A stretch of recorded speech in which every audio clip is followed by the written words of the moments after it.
বাপের মাইয়েতের কথা শুনলো, মায়ের কথা শুনলো, নিজের সন্তানের কথা শুনলো, তারপরও বুড়িমা বলতে লাগলো আমাকে স্বামীর কথা বলো না, আমার নিজের মায়ের কথা বলো না, আমার সন্তানের কথা বলো না, বলো না, বলো না, বলো বলো আমার মুহাম্মদ কেমন আছে। ওই সময় আমার রাসূলুল্লাহ দরবারে যখন হাজির হয়ে বলতে লাগলেন ইয়া রাসূলুল্লাহ, ইয়া হাবিবাল্লাহ, হুজুর আমি গভীর রাত্রিতে আমার আপনার ইন্তেকালের কথাটা আমার কানে পৌঁছেছে। আপনি হলেন জানের নবী, আপনি হলেন দোজানের বাদশা, আপনি হলেন রাহমাতাল লিল আলামিন, আপনি শাফিউল মুজনবিন, আপনি রাহমাতাল লিল আলামিন, আপনি গরিবদের গমখার মদিনা ঝুমার কুল্লবীদের সরদার আমিন আল্লাহ মদিনা দুলাল। আপনি যদি দুনিয়া থেকে বিদায় নিয়ে চলে যান, চলে যান, চলে যান, তাহলে আমরা কার কাছে যে বলবো, আমরা দুঃখের কথা কার কাছে যে বলবো? তার কারণ হলো আপনি এমন নবী, আপনি এমন নবী, এতিমদেরও আপনি নবী, আপনি যারা সাহারা পেয়েননি তাদেরও নবী। নবী এমন এসেছে বাবা, নবী এমন এসেছে খতিব के खुतबे में तेरा नाम, मुकर्रिर के तकरीर में तेरा नाम, मुहद्दिस का हदीस में तेरा नाम, मुफस्सिर के तफसीर में तेरा नाम, कुरान के हर बारे में तेरा नाम, नमाज तशहुद में तेरा नाम, पूरे गिलमा गलियों में तेरा नाम, चांद के चांदनी में तेरा नाम, सूरज के रोशनी में तेरा नाम, यहाँ तक के जहाँ होगा मेरा नाम वहाँ होगा तेरा नाम। আমার রাসূলুল্লাহ এমন একজন ব্যক্তি ছিলেন বাবা, আমার দুনিয়ায় রাসূলুল্লাহ এসেছে, জমি बोली क्यों ना खुशी मना, मुझे तो मोहम्मद मिल गया, आसमान ने कहा मुझे अहमद मिल गया, यतीमों ने कहा मुझे सहारा मिल गया, भटकने वालों ने कहा मुझे हिदायत मिल गया, माशूक ने कहा मुझे माशूक मिल गया, मुहिब्बों ने कहा मुझे महबूब मिल गया, चांद ने कहा मुझे चांदनी मिल गया, सूरज ने कहा मुझे रोशनी मिल गया, सितारों ने कहा मुझे चमक दमक मिल गया, अधूरों ने कहा मुझे उजाला मिल गया, और नबियों ने कहा मेरा ईमान मिल गया। বিশ্ব নবী, আপনি আমাদের শুধু নবী নয়, নবী নয়, আপনি আখিরি নবী, আনা খাতিমুন নবী, লা নবিয়্যা বাদি, আপনি হলেন শেষ নবী। আমার রাসূলুল্লাহ দুনিয়া জমিনে এসেছে বলে আমার আল্লাহ পাক বলেছে ওয়া মা আরসালনাকা ইল্লা রাহমাতাল লিল আলামিন, আমার রাসূলুল্লাহ হলো রহমতের জন্য আলাম করে দুনিয়ায় পাঠিয়েছে।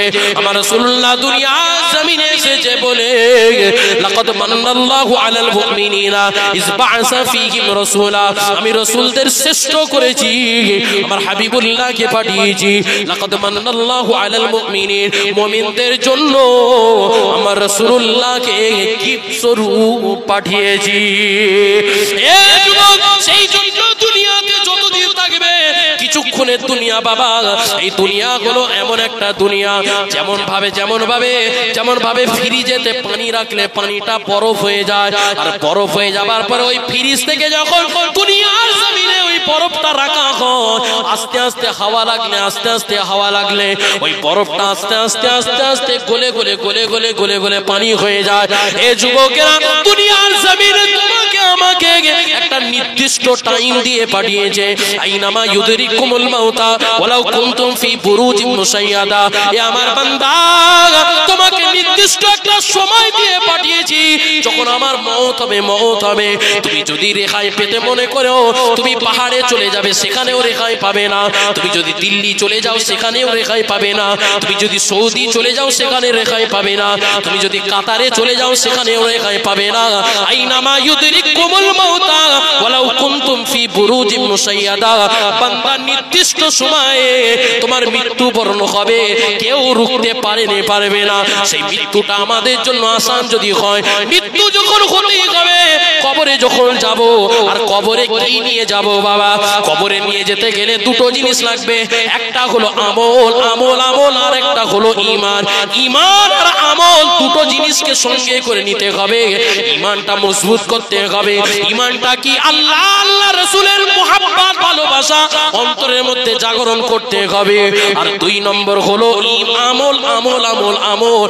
আমল মানে হলো নামাজ, রোজা, হজ, যাকাত, তাসবিহ, তাহলিল, ইবাদত, বন্দেগী, হারাম হালাল বেঁচে চলা, বাপ মায়ের খিদমত করা, সমাজে ওঠা বসা করা, নোংরা কাজ থেকে দূরে থাকা, এই সব কিছুটা হলো আমার রাসূলুল্লাহ আদর্শ আখলাক। শুধু নিজে বাঁচলে হবে না, নিজে বাঁচলে হবে না, অপরকেও বাঁচাতে হবে। কথা ঠিক না বল? জোরে বল, কথা ঠিক না বল? নিজে বাঁচলে হবে না, অপরকে বাঁচাতে হবে। আল্লাহ জুড়িয়ে দিয়েছে, বান্দা তুই নিজে নামাজ পড়তে গেলে হবে না, তুই নিজে কোরআন পড়লে হবে না, তুই নিজে পড়ার সঙ্গে সঙ্গে আরেকটা মানুষকে হেফাজত করতে হবে, আরেকটা মানুষকে বিপদ থেকে টেনে আনতে হবে, আরেকটা মানুষকে নোংরা কাজ থেকে তোকে হেফাজত করতে হবে।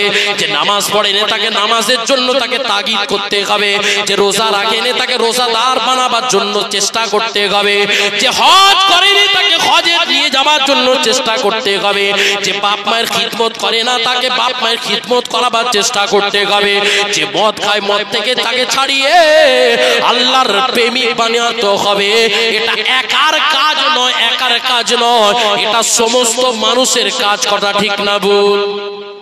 মেরাজে যাই খোদার হাবিব নবী কামলিওয়ালা, মেরাজে যাই খোদার হাবিব নবী কামলিওয়ালা, সেই খুশিতে সেই খুশিতে সেই খুশিতে পড়ুন সবাই দুরূদ সাল্লি আলা ইয়া রাসূলুল্লাহ। সকলে পড়ো ইয়া রাসূলুল্লাহ। মুখে কি আঠা দিয়ে বসে আছেন নাকি? হ্যাঁ, নাকি ইয়া রাসূলুল্লাহ ইয়া হাবিবাল্লাহ বললে মনে হয় আপনাকে জেলে নিয়ে যাবে। ইনকিলাব জিন্দাবাদ বলা তো গলা ফাটিয়ে দিচ্ছে, হ্যাঁ সেটা শির ফাটিয়ে দেবার কাজ। আর রাসূলকে ডাকবেন গলা ফাটালে কি হবে? এই দুনিয়ায় তোমার নাজাত, পরকালে আমার রাসূল তোমাকে নিয়ে সঙ্গে করে জান্নাতি বলে চলে যাবে। একটু জোরে বলে, কারণ শাফাআত কে করবে? জোরে বলুন, শাফাআত কে করবে? রাসূল ছাড়া শাফাআতের কোনো কান্ডারি নেই। আমার আল্লাহ পাক এটাও আমার রাসূলকে দিয়েছেন গিফট। দুনিয়াতে নবী অনেক এসেছে, কিন্তু শাফাআতের কান্ডারি কাউকে দেয় না। শাফাআতের কান্ডারি আমার রাসূলুল্লাহকে দিয়েছেন। একটু জোরে বলুন। তাহলে সবাই মিলে মিশে সেই নবীর আশিকের আওয়াজ এরকম নয়, এ তো নবীর মুস্তাকে রাসূল বসে আছেন মনে হচ্ছে। এমন উচ্চ আওয়াজে বলতে হবে ইয়া রাসূলুল্লাহ, আরো জোরে ইয়া রাসূলুল্লাহ ইয়া হাবিবাল্লাহ ইয়া রাসূলুল্লাহ। আরেকটু বলি, মক্কা শরীফে মদিনা শরীফে যাই না যাই? হাজী সাহেব এখানে আছেন? কেউ আছে নিশ্চয়, অনেকজন আছে, আমি জানি না। তো যাই হোক, যারাই গেছেন জিজ্ঞাসা করবেন কত হাজার টাকা খরচা করে, বলুন না। লাখ লাখ টাকা খরচা করে মদিনা গুম্বাদে খিজরায় যায়, আর মদিনা গুম্বাদে খিজরায় যে সালাম দেয়, আসসালাতু ওয়াসসালামু আলাইকা ইয়া রাসূলুল্লাহ ইয়া হাবিবাল্লাহ বলে সালাম দেয়। আর আমার রাসূল বলেছেন যে আমার উম্মতি গুম্বাদে খিজরার সামনে যে সালাম দেয়, ওই সালামের জবাবটা আমি নিজে কানে যেন শুনতে পাই, জবাবটাও দিয়ে থাকি। একটু জোরে বলুন, আর একটু জোরে বলুন। সেই গুম্বাদে খিজরায় আপনি আমি যেতে নাই পারি, কমসে কম এখান থেকে সালাম দেওয়া যায় না? যায়? এই যাওয়া যাবে না? যাবে না। মনের বিশ্বাস রাখুন আর দিলে অন্তরে এটা তৈরি করুন, আর জজবাত নিয়ে সেই গুম্বাদে খিজরাকে অন্তরে নিয়ে মনে জায়গা তৈরি করুন, আর ভাবুন যেন গুম্বাদে খিজরা আমার সামনেই আছে। একবার চেঁচিয়ে বলুন ইয়া রাসূলুল্লাহ ইয়া রাসূলুল্লাহ ইয়া হাবিবাল্লাহ ইয়া রাসূলুল্লাহ ইয়া হাবিবাল্লাহ। মিরাজে যাই খোদার হাবিব নবী কামলিওয়ালা, মিরাজে যাই খোদার হাবিব নবী কামলিওয়ালা, সেই খুশিতে সেই খুশিতে সেই খুশিতে পড়ুন সবাই দুরূদ সাল্লি আলা ইয়া রাসূলুল্লাহ ইয়া রাসূলুল্লাহ। নূর নবীজি যাই দিদারে পেলেন খোদা তাআলা, নূর নবীজি যাই দিদারে পেলেন খোদা তাআলা, সেই খুশিতে পড়ুন সবাই দুরূদ সাল্লি আলা ইয়া রাসূলুল্লাহ। আরো জোরে ইয়া রাসূলুল্লাহ ইয়া হাবিবাল্লাহ। জিবরাইল হুকুম পাইয়া মক্কায় আসে দাওয়াত লইয়া, উম্মে গানির ঘরে পাইলেন, উম্মে গানির ঘরে পাইলেন নবী কামলিওয়ালা, সেই খুশিতে সেই খুশিতে পড়ুন সবাই দুরূদ সাল্লি আলা ইয়া রাসূলুল্লাহ আরো জোরে ইয়া রাসূলুল্লাহ ইয়া রাসূলুল্লাহ ইয়া হাবিবাল্লাহ সিদরাতুল মুনতাহায় গিয়া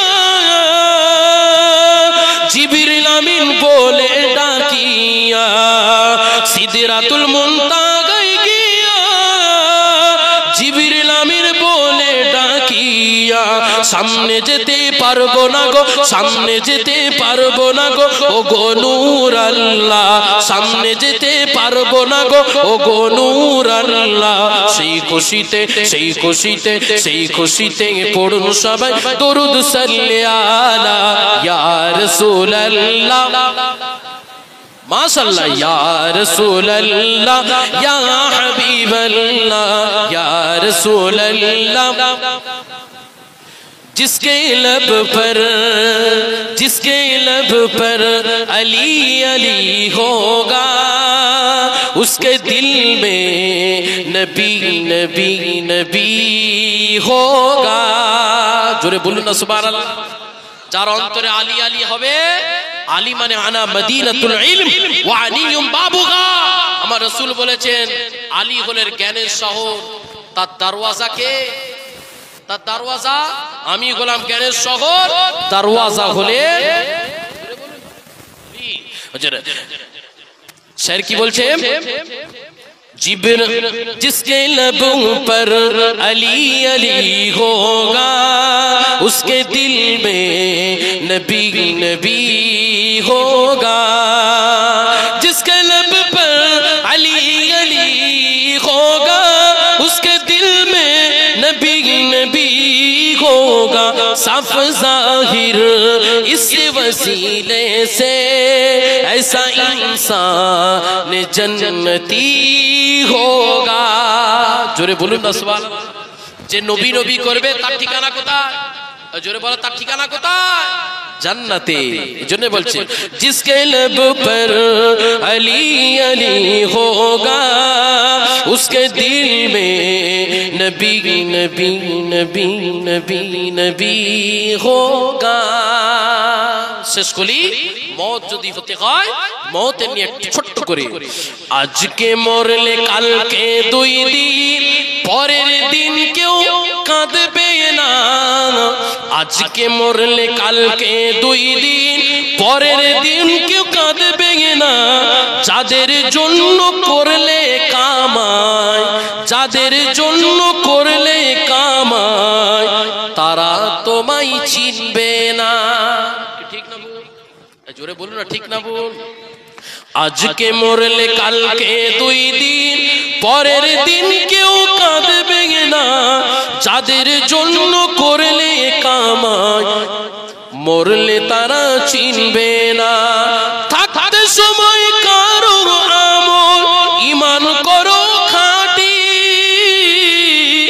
শেষ ঠিকানা তোমার আমার 3.5 হাত মাটি শেষ ঠিকানা তোমার আমার 3.5 হাত মাটি আজকে মরলে কালকে দুই দিন পরের দিন কেউ কাঁদবে না যাদের জন্য করলে কামাই তারা তোমায় চিনবে না যাদের জন্য করলে কামাই তারা তোমায় চিনবে না কত কষ্ট করে তুমি করলে সাদের বাড়ি সেই বাড়িতে ঠাঁই হবে না চাইতে হবে ছাড়ি কত ঠিক না বল দুনিয়াতে অনেক কামাই করে অনেক কষ্ট করে মেহনত করে রাত দিন পরিশ্রম করে একটা সুন্দর আদরের বাড়ি বানায় শেষ করি কত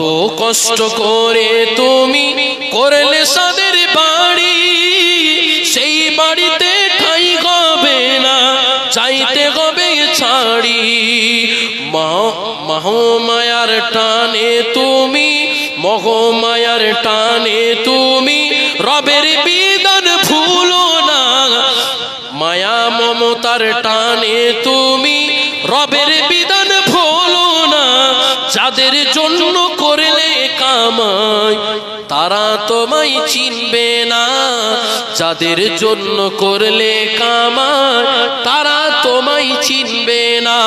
আজকে মরলে কালকে 2 দিন পরের দিন কেউ কাঁদবে না। যাদের জন্য করলে কামাই পরের দিন কেউ চিনবে না। আল্লাহুম্মা একটা দুটো পাঁচটা ছটা আটটা 10টা করে অন্য অন্য নবীদের মুজিজা ছিল, কিন্তু যে তোমার নবী জানের নবী প্রাণের নবী ওই নবীর মুজিজা একটা দুটো তিনটে নয় 4500 মুজিজা রাসূলুল্লাহ দেখিয়েছিলেন। আর সেই মুজিজার মধ্যে শ্রেষ্ঠ মুজিজা হলো কোরআনুল মাজিদ। জোরে বলুন সুবহানাল্লাহ, আরো জোরে বলুন সুবহানাল্লাহ।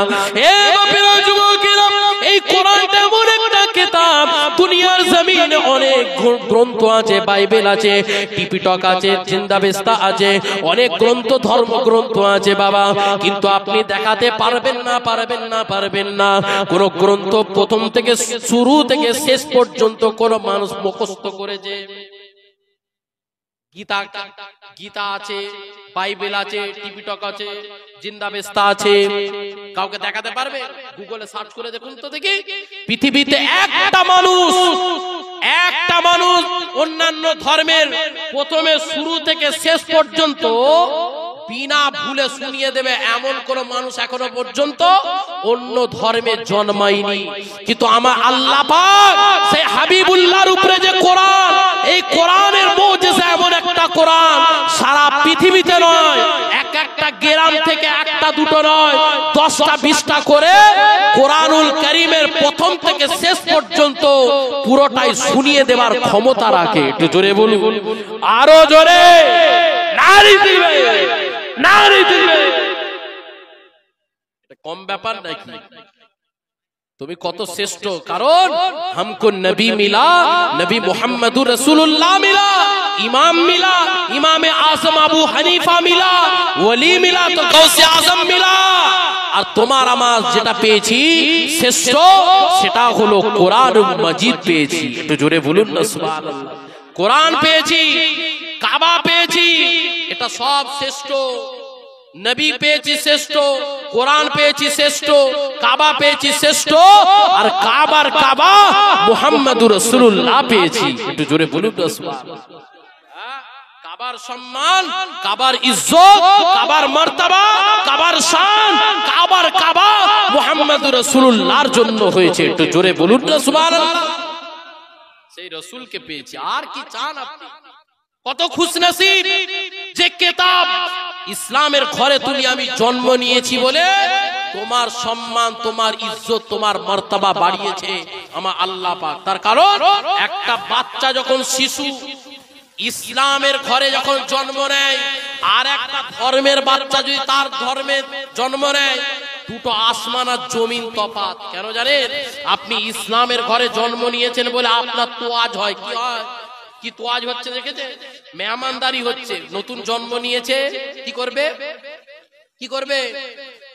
মাথাটাকে নেড়া করে দেয়, ভালো সুন্দর একটা নাম দেয়, আকিকা দেয়া হয় না? বলুন না, তাকে সুন্দর একটা নাম দেয়া হয়, তার মুখেতে একটা ভালো মানুষ, আল্লাহ ওয়ালা, ইমাম সাহেব হতে পারে, হাফেজ হতে পারে, আলেমে দ্বীন হতে পারে, তার হাত দিয়ে তার মুখেতে একটু মিষ্টি দেয়া হয়, তার মুখে মিষ্টি হওয়ার জন্য। সব কাজ হচ্ছে ইসলামের জন্য। তুমি ইসলামের ঘরে জন্ম নিয়েছো বলে সব কাজ হচ্ছে। কানেতে আজান দিয়েছে আল্লাহু আকবার, আল্লাহু আকবার, এটা কার জন্য?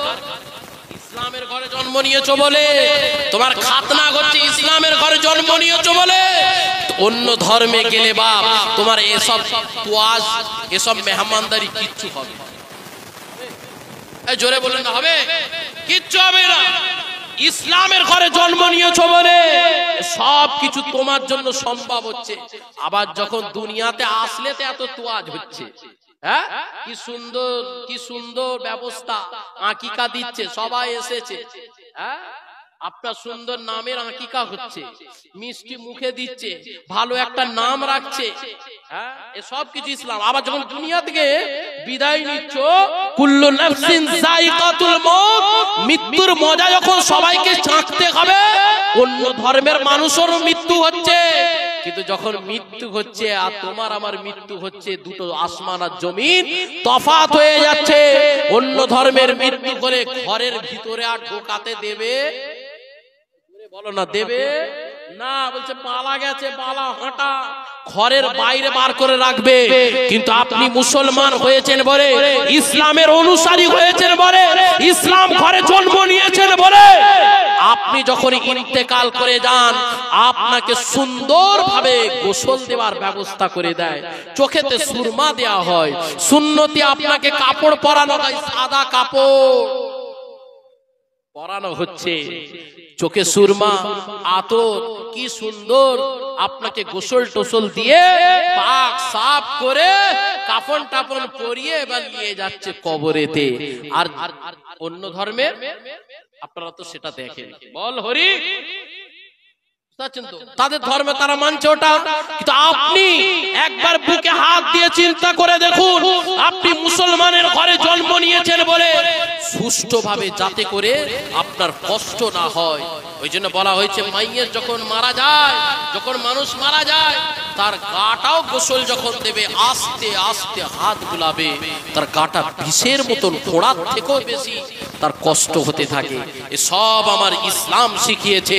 সেই জন্য বাবেরা, যুবকেরা, আজ তুমি আমি ইসলামের ঘরে জন্ম নিয়েছি, এটা তো তোমার খুশনসিব, এটা তো তোমার নসিব চমৎকার যে রাসূলুল্লাহর ঘরে জন্ম নিয়েছি, রাসূলুল্লাহর জন্য দ্বীন পেয়েছি, ইসলাম পেয়েছি, কোরআন পেয়েছি, শরীয়ত পেয়েছি, আল্লাহ ওয়ালার পথের প্রতীক হতে পেরেছি।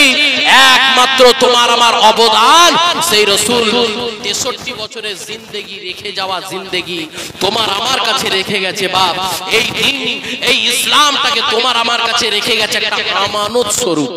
কি স্বরূপ? বলে একটা মানুষের কাছে একটা পয়সা দিলে আপনাকে আমানতের মতন রেখে দিতে হয়। ওই পয়সাটাকে যেমন হাত দেওয়া যায় না, আমার রাসূলুল্লাহ দুনিয়ার জমিনে এসে দ্বীন ইসলামটাকে তার উম্মতের কাছে একটা আমানত করে রেখেছে যে আমার উম্মত উম্মতিরা এটা কমসে কম দেখবে। আজকে আমরা কি করছি? বাপের 3টে ছেলে, কটা ছেলে জোরে বলুন?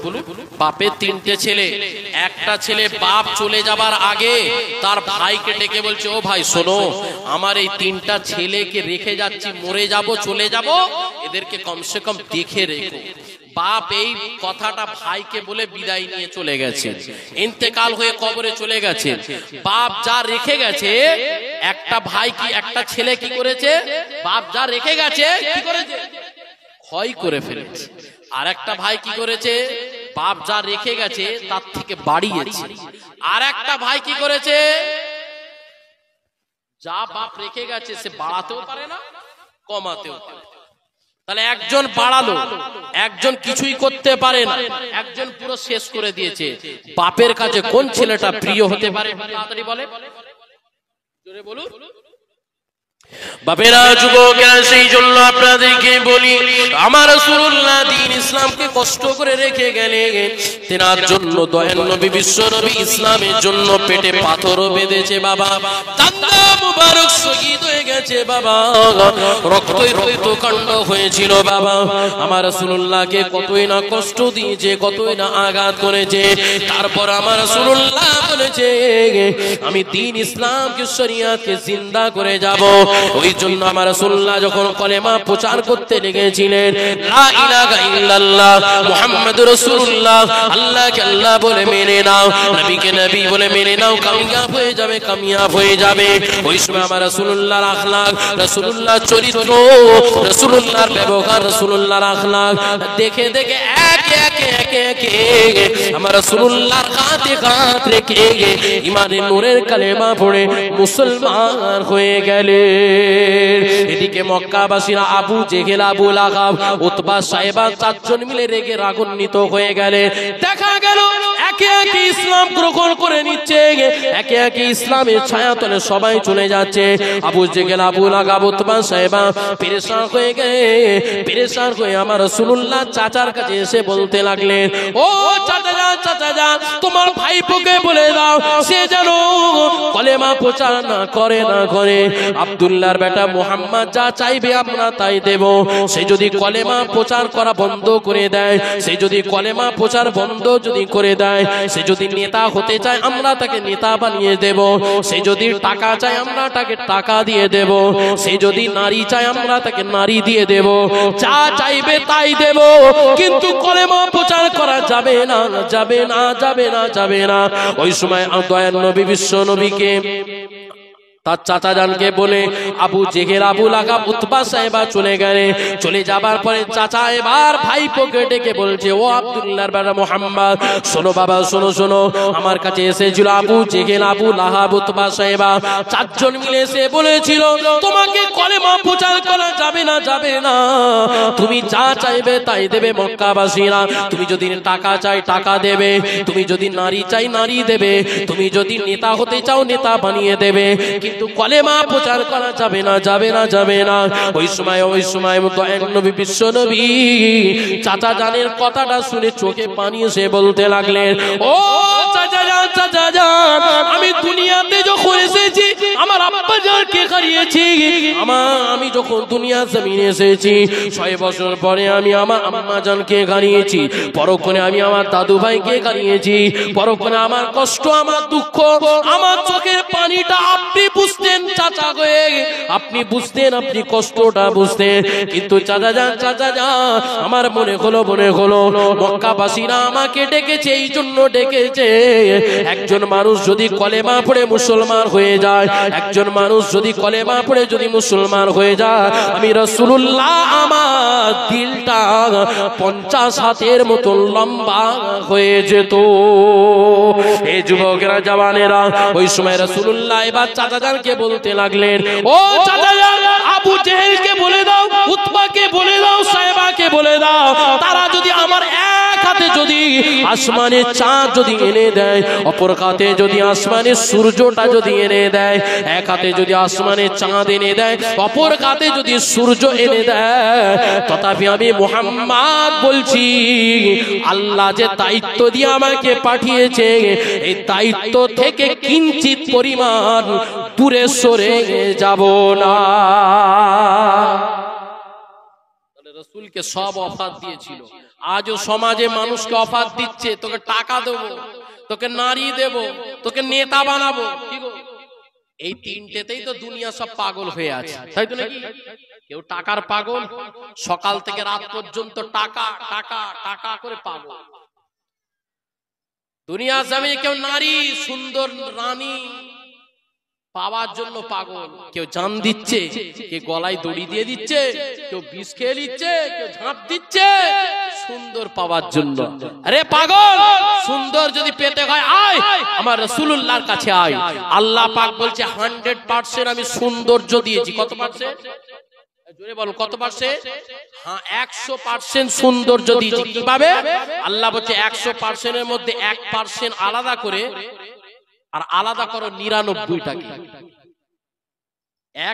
একদিকে, আর 99টা আর একদিকে। এবার একটাকে আল্লাহ কি করছেন, আবার বলছে একের যে সৌন্দর্যটা দিয়েছে। মন দিয়ে শুনছেন আপনারা? শুনছেন নাকি ছেড়ে দেবো? ছেড়ে দেবো? বলবো? মন দিয়ে শুনলে তবে তো শুনছেন তো। তাহলে আল্লাহ পাক সৌন্দর্য কত পার্সেন্ট করেছেন? 100%। 100% মধ্যে 99কে আলাদা করে দিন, 1%কে রেখেছেন। 1%কে রেখে আল্লাহ বলছেন ওই 1%টাকে হাফ করো। কি করো? হাফ করো। হাফটা করে কাকে দিয়েছি আমি? হাফ আমি ইউসুফ নবীকে আতা করেছি। একটু জোরে বলুন না সুবহানাল্লাহ। ইউসুফ নবীকে এত সৌন্দর্য দেখতে, এত রমণী দেখতে ছিল, ইউসুফ নবীকে মিশরের মেয়েরা দেখার জন্য সব পাগল, সব পাগল। কি করেছিল ঘটনাটা? মিশরের মেয়েদের হাতে ফল দিয়েছিল, আপেল দিয়েছে, ছুরি দিয়েছে, আর ইউসুফ নবীকে তাদের সামনে দিয়ে নিয়ে যাচ্ছে। পরক্ষণে দেখা গেল ইউসুফ নবীকে মিশরের মেয়েদের সামনে দিয়ে যখন যাচ্ছে, মেয়েরা দেখে ইউসুফ নবীকে দেখছে আর এদিকে ছুরি দিয়ে হাতের ফল কাটা তো দূরের কথা, হাতের আঙ্গুল কেটে দিয়েছিল। একটু জোরে জোরে বলবেন, কেন হাতের আঙ্গুল কাটলো, কি কারণে? এত সৌন্দর্য ইউসুফ নবীকে আমার আল্লাহ পাক করেছিলেন, এই জন্য। তাহলে বোঝা গেল 1/2% কাকে দিল? ইউসুফ নবীকে। আর 1/2%টা কাকে দিয়েছে? আল্লাহ বলছে সারা পৃথিবীতে যত নরনারী আছে, ছেলে মেয়ে দেখতে পাচ্ছ, শুধু হাওড়া জেলা না, পশ্চিম বাংলার যত জায়গা আছে, সারা দেশে দুনিয়ায় 850 কোটি মানুষ আছে। কত কোটি বলো? 850 কোটি মানুষকে আমার আল্লাহ পাক ওই 1/2% সৌন্দর্যটাকে ছেলে এবং মেয়ের মধ্যে বেটে দিয়েছে। একটু জোরে বলে। তাহলে সামান্যতে তুমি পাগল, সামান্য থেকে পাগল 1/2% দিয়েছে। আর পরক্ষণে আল্লাহ বলছে রে পাগল, 1% ইউসুফ নবী পেল, আর 1/2% সারা দুনিয়ার মানুষ পেয়েছে, আর 99% তো আমার নবী, দয়ার নবী, রাহমাতাল লিল আলামিনকে আমি দিয়ে দিয়েছি। একটু জোরে বলুন, আর একটু জোরে। সেই জন্য আমার রাসূলুল্লাহকে যারাই দেখেছে ইউসুফ নবীকে দেখে তো হাতের আঙ্গুল কেটেছে, আর আমার নবীকে যারা দেখেছে হাতের আঙ্গুল নয় গলা কাটিয়ে দিয়েছে। একটু জোরে বলুন না সুবহানাল্লাহ, আরো জোরে। নবীকে যারা দেখেছে তারা গলা কাটিয়ে দিয়েছে। বদরের যুদ্ধ, সিফফিনের যুদ্ধে, কারবালার যুদ্ধে, যত যুদ্ধ আমার রাসূলুল্লাহর জন্য, প্রেম ভালোবাসার জন্য, ইসলামের জন্য কুরবানি হয়ে যাওয়ার জন্য তারা তৈরি। তাদের কাছে টাকা, তাদের কাছে অর্থ, তাদের কাছে বিবি, তাদের কাছে ছেলে, তাদের কাছে কোনো কিছুর কোনো দাম ছিল না। একমাত্র দাম মুহাম্মদুর রাসূলুল্লাহর ছিল। একটু জোরে বলুন সুবহানাল্লাহ, আরো জোরে। আজকে দুনিয়াতে তুমি টাকার পাগল। টাকা ছিল না, টাকা ছিল নি আজ থেকে 1500 বছর আগে। বাপেরা, যুবকেরা, তরুণেরা, আজ থেকে 1500 বছর আগে দয়ার নবী বিশ্ব নবী যখন কলেমা প্রচার করতে লাগলেন, কলেমা প্রচার করতে ওই সময় মক্কাবাসীরা আমার রাসূলুল্লাহকে মারতে লাগলো, আঘাত করতে লাগলো। কিন্তু সর্বপ্রথম আবু বকর ইসলাম গ্রহণ করলেন। ইসলাম গ্রহণ যখন করলেন, আবু বকরের সম্পদটা কত ছিল? আজ থেকে 1500 বছর আগেকার কথা বলছি।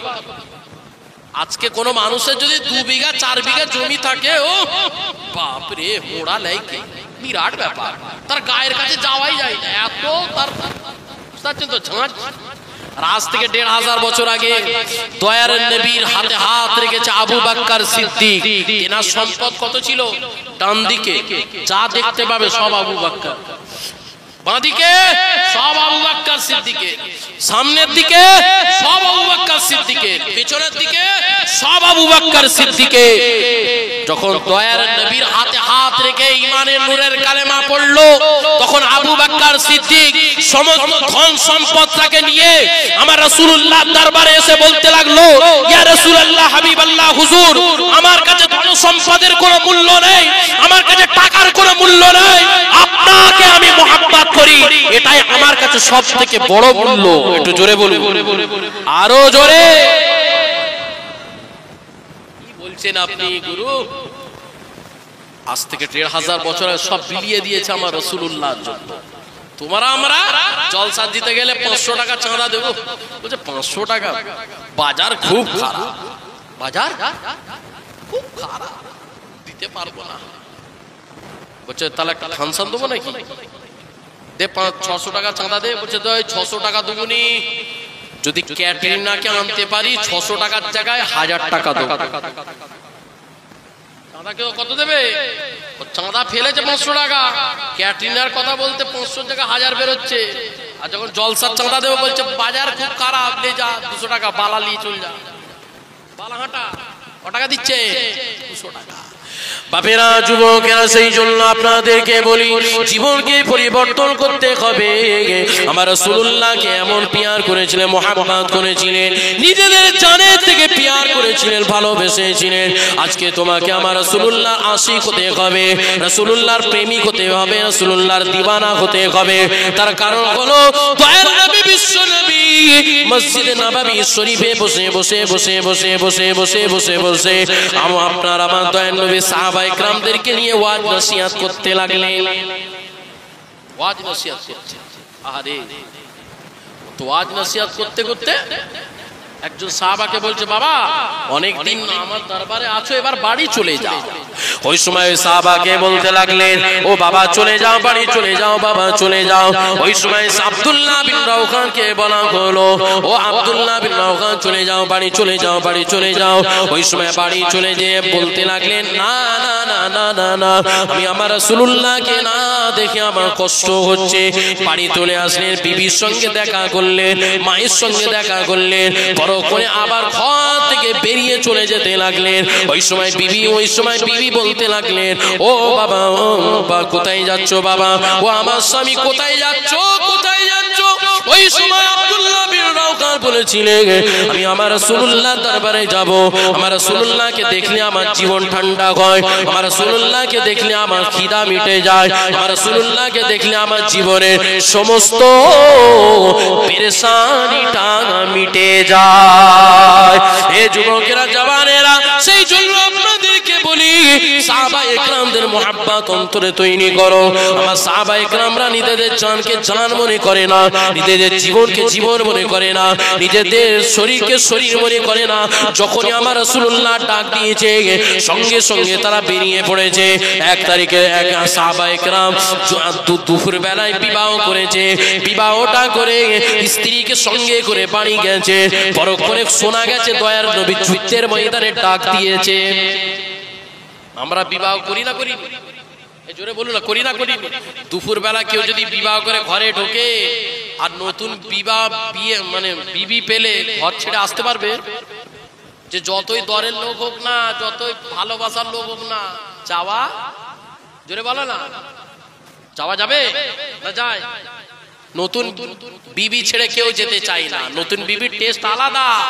এ যুবকেরা, ও আমার তরুণেরা, এক সাহাবা রাসূলুল্লাহ দরবারে, রাসূলুল্লাহ ডাক হয়েছে, যুদ্ধের ময়দানে যেতে হবে, যুদ্ধের ময়দানে যেতে হবে। ওই সময় আমার ওই সাহাবাটা স্ত্রীর সঙ্গে মেলামেশায় জড়িত ছিল, স্ত্রীর সঙ্গে মেলামেশায় জড়িত ছিল। মেলামেশা করার পরে ফরজ গোসল করতে হয়, ফরজ গোসল না করলে ইবাদত কোনো কবুল হয় না, হয় না।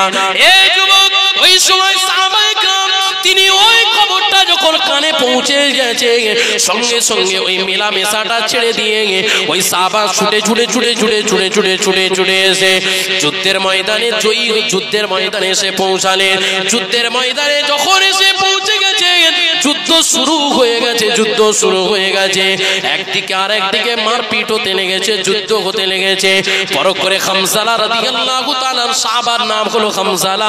ওই খামসালা রাদিয়াল্লাহু তাআলা এবার খুঁজতে লাগলেন, কোথায়? দেখো দেখো দেখো দেখো, বিবি এসে, এবার বিবি ছুটে ছুটে ছুটে ছুটে এসে আমার রাসূলুল্লাহর দরবারে এসে বলতে লাগলেন, ইয়া রাসূলুল্লাহ, ইয়া হাবিবাল্লাহ, হুজুর, আমার স্বামী দুপুর বেলা বিবাহ করেছে আর সন্ধ্যায় আপনার ডাক যখন পড়েছে, ওই সময় আমার সঙ্গে মেলামেশায় যুক্ত ছিল, কিন্তু ফরজ গোসল না করে যুদ্ধের ময়দানে এসে হাজির হয়েছে। তার কারণ হলো, যদি গোসল করতে যেত, ফরজ গোসল যদি করতে যেত, তাহলে যুদ্ধে যাওয়াটা দেরি হয়ে যেত, আমার রাসূলুল্লাহ ডাকে সাড়া দেওয়াটা আমার দেরি হয়ে যেত, এটা চূড়ান্ত বেয়াদবি হয়ে যেত। এই যুবকেরা, ওই সময় হামজা রাদিয়াল্লাহু তাআলা আমার রাসূলুল্লাহ এবার বলতে লাগলেন, ও বিবি শোনো, দাঁড়াও দাঁড়াও, তোমার হামজালা কোথায় আছে আমি খুঁজে বার করি। এবার যুদ্ধের ময়দানে খুঁজতে লাগলো, হামজালা কোথায়, হামজালা কোথায়? দেখা গেল আমার আল্লাহ পাক তাকে আরশে আজিমে তুলে তাকে জান্নাতের গোসল করাচ্ছেন। জোরে বলুন সুবহানাল্লাহ, আরো জোরে বলুন সুবহানাল্লাহ। পরক্ষণে বোঝাতে লাগলো কিসের জন্য আল্লাহ তাকে অত বড় মাকামের জায়গাতে গোসল দেওয়াচ্ছে, কি কারণে দেওয়াচ্ছে আল্লাহ বলতে লাগলেন আমার হাবিবুল্লাহর খাতিরে আমার হাবিবুল্লাহর মোহাব্বতের দেরি করে না দেরি করে না। ওই সময় সঙ্গে সঙ্গে যখনই কানে ডাক পড়েছে দ্বীনের জন্য ইসলামের জন্য শরীয়তকে বাঁচাবার জন্য কোরআনকে বাঁচাবার জন্য আমার রাসূলুল্লাহ ডাকে সাড়া দেওয়ার জন্য এই সঙ্গে সঙ্গে যখন হামজালা ছুটে এসেছে আমার রাসূলুল্লাহর ডাকে ছুটে যখন এসেছে আমার আল্লাহ পাক ওই ছোটাটাকে ওই আশাটাকে কবুল করে নিয়েছেন। জোরে বলুন সুবহানাল্লাহ, আরো জোরে বলুন সুবহানাল্লাহ। কি বুঝলে? হ্যাঁ, ফরজ গোসল আর করেনি, মেলামেশা ছেড়ে রাসূলের দরবারে হাজির। এসে দেখছে যুদ্ধ হচ্ছে, যুদ্ধে লেগে গেছে। পরক্ষণে স্ত্রী এসে বলছে আমার হামজালা আমার স্বামী তো গোসলই করে না, ফরজ গোসল দেখো দেখো কোথায় আছে। রাসূল যখন আসমানের উপর দিকে তাকিয়ে দেখছে আমার হামজালাকে জান্নাতের গোসল করাচ্ছেন। একটু জোরে বলুন না সুবহানাল্লাহ। কি ডাক! আজকে শরীয়তের জন্য ইসলামের জন্য কোরআনের জন্য তোমাকে ডাকা হলে সময় নেই। এটাই তো তফাৎ। তখনকার ইমানের জজবাত কি ছিল, পাওয়ার কি ছিল, আজকে তোমার কি পাওয়ার?